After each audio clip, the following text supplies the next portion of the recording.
Тонкобровая сатаны сидела на берегу реки. На другом берегу пастух пас овец. Увидев сатаны, пастух сперва застыл в изумлении, а придя в себя, быстро подошел к реке. Сатаны от неожиданности присела на камень. С первого взгляда они влюбились друг в друга. От смущения девушка вскочила и хотела убежать домой, но пастух сказал ей: «Эй, сатаны, красавица, несравнимая с другими красавицами, зачем же ты оставила камень на берегу? Возьми его с собою».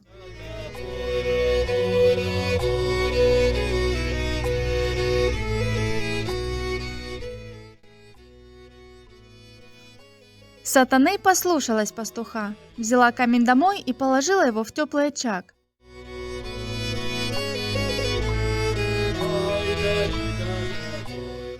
9 месяцев и 9 дней пролежал камень в теплом очаге, и с каждым днем он становился больше и горячее.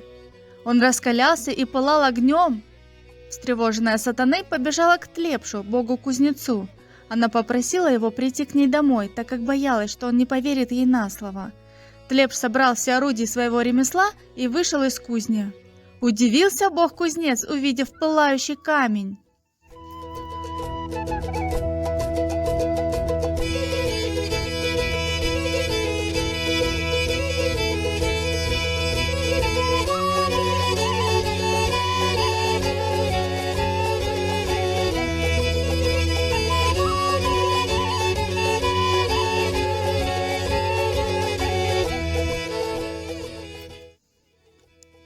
Отнес Тлепш пылающий камень в кузню. Схватил он его огромными клещами и окунал в воду. Искры летели от него, и пар клубился над ним. 7 раз окунал бог-кузнец раскаленный камень, и 7 раз вода закипала. Наконец камень треснул, осколки разлетелись, и выпал из сердцевины пылающий ребенок. Тлепш окунал ребенка в раскаленную воду до тех пор, пока его тело не превратилось в булат, самую крепкую сталь. Только бедра остались незакаленными, потому что были схвачены клещами.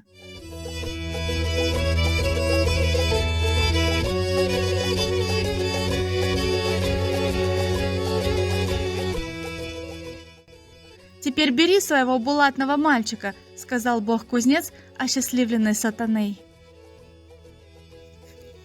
С этого дня в доме сатаны стал расти ребенок. Рос он очень быстро, за день вырастал настолько, что другие дети за месяц. Многие в селе осуждали сатаны, так как у нее не было мужа. Весть об этом дошла и до старухи Барымбух, мать известного нарта Тотриша. Боялась она, что Сосруку станет сильнее ее сына, и с бранью накинулась на сатаны. «Расскажи нам всем, где же ты взяла ребенка, если мужа у тебя нет? От первого встречного родила ты его».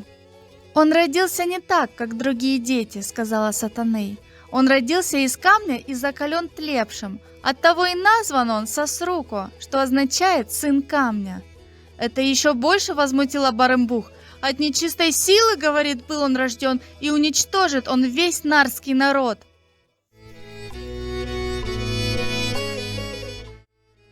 Сосруко рос быстро. Его ровесники боялись и не любили его.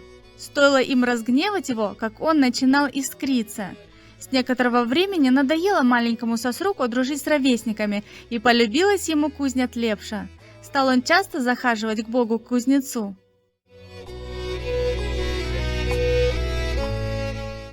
Решил Тлепш испытать силу Сосруку. Попросил его вытащить из земли наковальню, которая была вбита в 7-е дно земли. Сосруку не смог справиться с задачей. Сказал ему Тлепш тогда, что не окреп он еще, и отправил к матери. Увидела сатаны, что сын ее угрюм и печален, но Сосруку ничего не отвечал на вопросы матери, а только стоял у окна в раздумьях.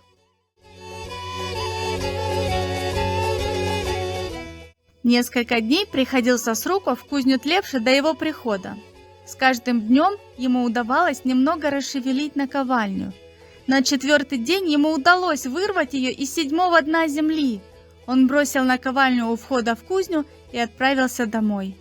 Бог-кузнец пришел в кузню, но войти не мог. У входа лежала наковальня, которую самые могучие богатыри страны нартов не могли даже расшевелить. Восхитился Тлепш силой Сосруко и взял в руки косу могучей силы. Первый нардский кузнец выковал эту косу для самого Тхагаледжа, бога плодородия. В нем такая сила, что она могла косить сено само по себе. Сделал Тлепш из нее меч для Сосруко. В стране нартов только Сосруко достоин носить его, подумал он. Поклялся Сосруко, что не опозорит меча этого, а слово нарта крепче стали. Увидела Сатаней, что Тлепш признал Сосруко достойным благородного меча, и повела его к пещере по глухому ущелью. Вход в пещеру был заложен камнем невиданной величины. Это был Абракамень. Сказала Сатаней: «Если сможешь ты отвалить Абракамень и войти в пещеру, то найдешь там достойного коня, и если сможешь ты сесть на этого коня, то будет он твоим». Парень одним рывком отбросил камень и вошел в пещеру. По нардскому обычаю он обошел коня с левой стороны, но конь поднялся на дыбы и бросился на Сосруко, чтобы убить его одним ударом копыт. Как закипел Сосруко, как подпрыгнул, как вскочил одним прыжком на хребет коня, как ухватился за гриву и поскакал по ущелью. 7 суток конь пытался сбросить седока, а потом заговорил: «Клянусь Амышем, богом животных, буду я твоим верным конем. Если так, тогда трогайся, пора нам отправляться в дальний путь, изведать мир человеческий», — сказал Сосруко и, попрощавшись с матерью, отправился в путешествие. Каждый год на вершине горы Ошхамахо, горы счастья, у бога жизни Псадха собирались Мазидха, бог лесов и охоты, Амыш, бог животных, Тхагаледж, бог плодородия, Созреж, бог домашнего благополучия, и Тлепш, бог-кузнец.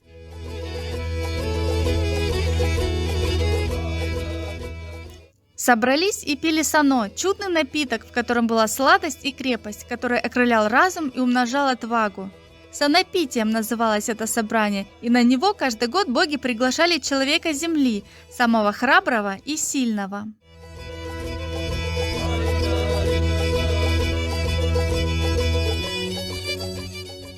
Сидели боги и рассуждали, кто достоин божественного напитка сано. Недолго думая, Тлепш сказал, что в стране нартов появился настоящий муж. Он вырвал мою наковальню, что было вбито в 7-е дно земли. Он достоин осушить рог божественного сано, сказал он.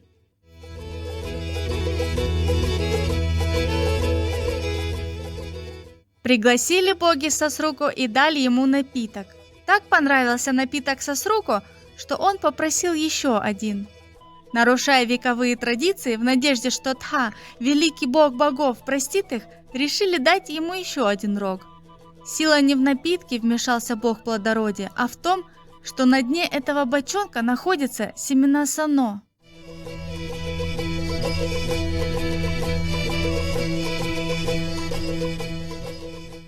Когда Сосруко услыхал это, он будто бы из любопытства близко подошел к бочонку, стал его рассматривать со всех сторон и вдруг обхватил его своими могучими руками, поднял выше головы и сбросил с вершины горы счастья на землю.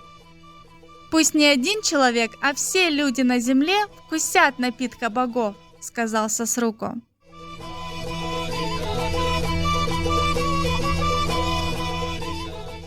Семена, что были на дне бочонка, едва коснулись земли, сразу обратились в чудесные лозы, на которых было множество маленьких ягод, сладких и крепких. С тех пор, благодаря Сосруко, каждый год устраивали нарты санопития, не нуждаясь в приглашении богов.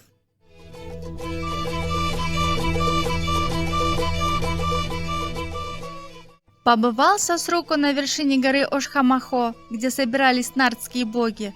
Теперь захотелось Сосруко попасть на совет старейшин, Хасу нартов. Сказала Сатаней, что сходит к нартам на Хасу, расскажет о нем и попросит приглашения для сына.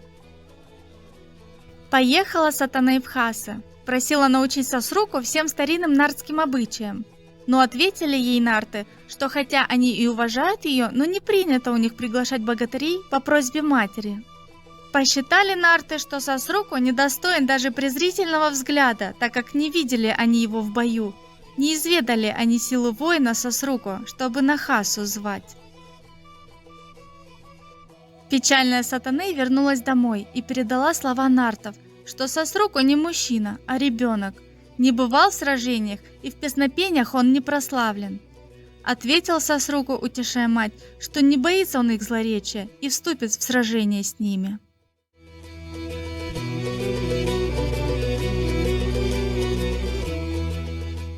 Восседает на Хасе храброе племя нартов, и раздается вдруг гром в небе, и трясется долина.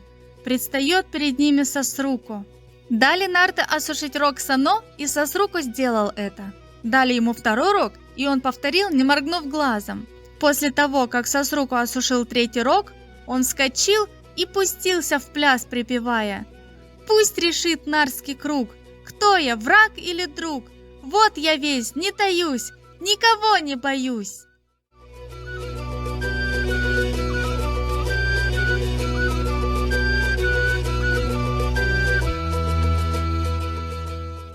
Но не вступили нарты в смертельный бой, по-другому поступили они. Провели состязание, в котором Сосруку доказал, что он действительно всех превосходит. Пришли в расстройство нарты и стали прославлять геройство и силу Сосруку. Посадили они его рядом с собой и накрыли 9 столиков треногих. 9 суток пировали они. По возвращению домой Сатаны поспешила расспросить сына о том, как все прошло. Отвечает Сосруку: «Там никто меня не встретил, только ели, только пили мы на Хасе величавой, но никто меня не славил, да и не ругал, пожалуй».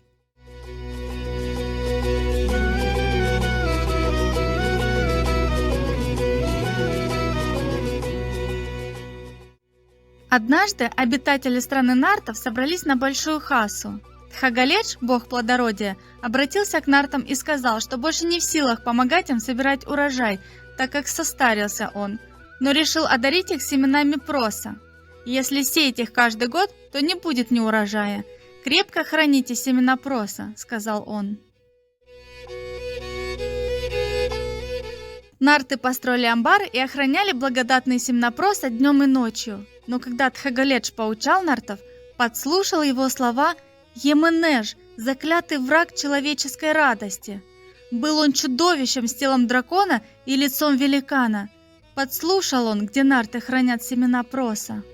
Пробрался Еменеж в нартское селение, подполз к амбару и ударил по нему своим драконьим хвостом.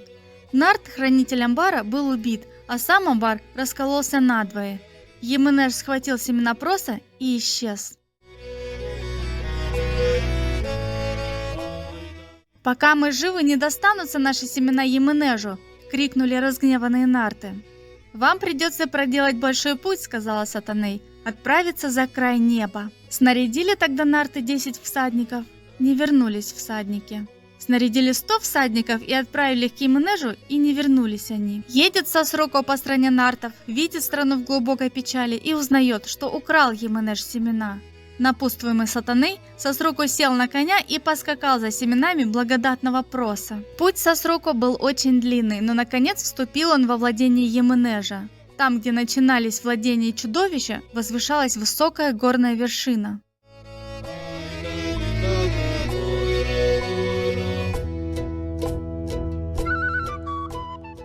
На этой вершине стоял дозорный, нартская девушка. Чудовище выкрало ее из страны нартов. Еменеж возлежал внизу, у подножья горы, а нартская девушка доносила ему обо всем, что видела с вершины горы. Заметив одинокого всадника, нартская девушка сообщила об этом чудовищу. «Пусть скачет, — сказал Еменеж, — а когда едет до моих меч-ворот, то слетит голова его». И захохотал он так злобно, что сердце девушки сжалось от печали и муки. Вскоре отправился он вспахать поле, чтобы посеять семена проса, а девушке приказал, как только меч-ворота обезглавят всадника, посадить ее на кол рядом с головами тех нартов, кто пытался отнять у него семена.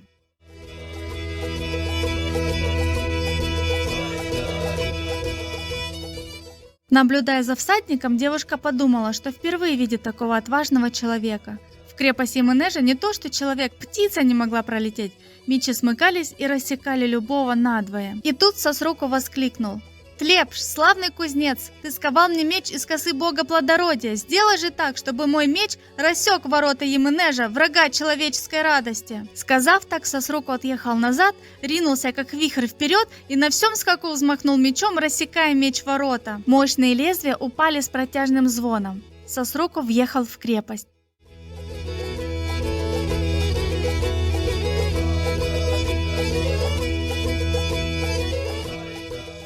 Девушка, увидев, что Нарт одолел меч ворота, обрадовалась. Она побежала по двору Еменежа навстречу Сосруко и сказала ему: «Добрый нартский всадник, твой приезд – мое счастье, но не одолеть тебе Еменежа. Прошу тебя, поезжай обратно». «Знай, красавица, я никогда не выезжаю в дальний путь, чтобы возвратиться ни с чем», – сказал Сосруко. «Лучше скажи, не видала ли ты семена проса, которые Еменеж украл у нартов?» «Видела», — ответила девушка. «Они в кожаном мешке, а мешок у чудовища». Еменеж взял мешок и отправился пахать на вершину высокой горы.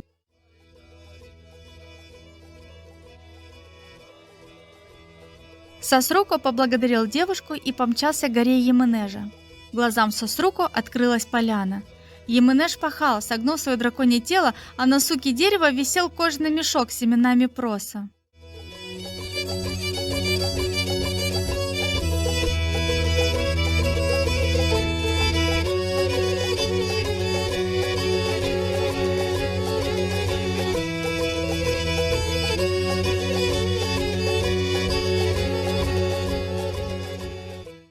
«Хорошо обернулось мое дело», — подумал Сосруко, сорвал на всем скаку кожаный мешок и ускакал. Чудовище оглянулось и захохотало, глядя на удаляющегося всадника. «Глупый коротыш, никуда ты от меня не ускачешь». Еменеж не спеша пошел домой, не спеша поел, отдохнул, оседлал своего трехногого коня и погнался за Сосруко. Не смог Нарт ускакать от чудовища. Еменеж нагнал Сосруко у берега моря, слез с коня, массивной грудью дракона налетел на Сосруко и отобрал семена проса.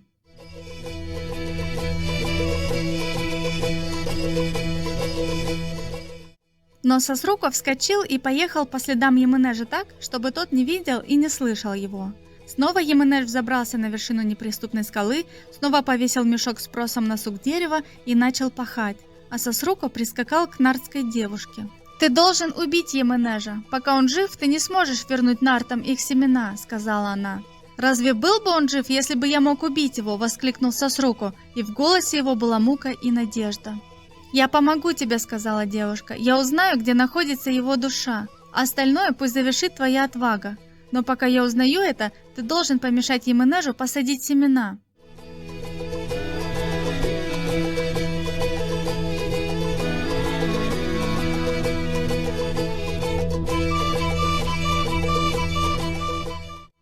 Пришел Еменеж домой и рассказал девушке историю о краже семян. «Напрасно все старание нартов. Пока моя душа на своем месте, не удастся людям вернуть семена проса». «А где находится твоя душа?» – спросила девушка. «А зачем тебе знать это?» «Потому что я люблю тебя и твою душу».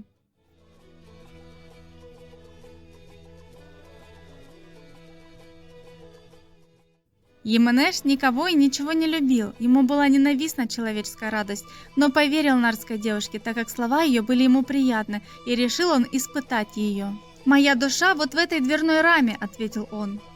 Утром Еменеж взглянул на дверь и удивился. Рама была начищена до блеска, и ее резьба была покрыта золотом.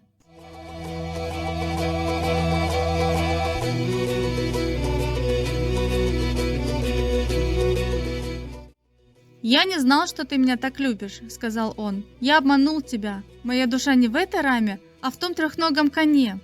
Я пригнал этого коня из Междуморья. Он родился от кобылицы по имени Тхош, а владеет этой кобылицей старуха. У нее целый табун невидимых коней. Подобных коней нет нигде на земле, и нет на земле человека, который добрался бы до чудесного табуна. А пока нет на земле коня, что одолел бы моего трехногого, я непобедим».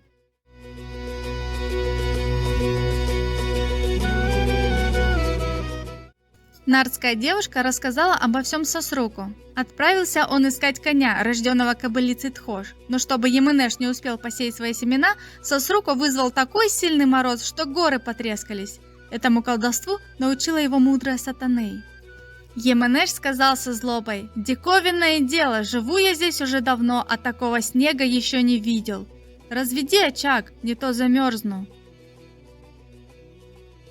Нелегко пришлось Сосруку, но все же он раздобыл жеребенка от кобылицы Тхош, а вернувшись с дальнего пути и вступив во владение Еменежа, Сосруку снова вызвал теплую погоду. Еменеш обрадовался, сел на трехногого коня и помчался на вершину горы, взяв с собой мешок с семенами бога плодородия. Сосруку на своем новом коне нагнал его у подножия горы и выхватил мешок с заветным просом.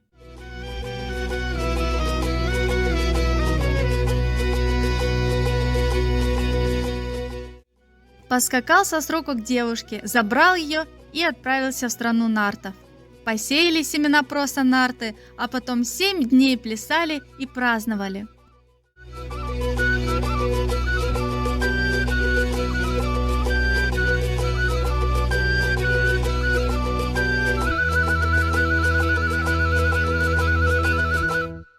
Все славили Сосруку, а Сатане им очень гордилась.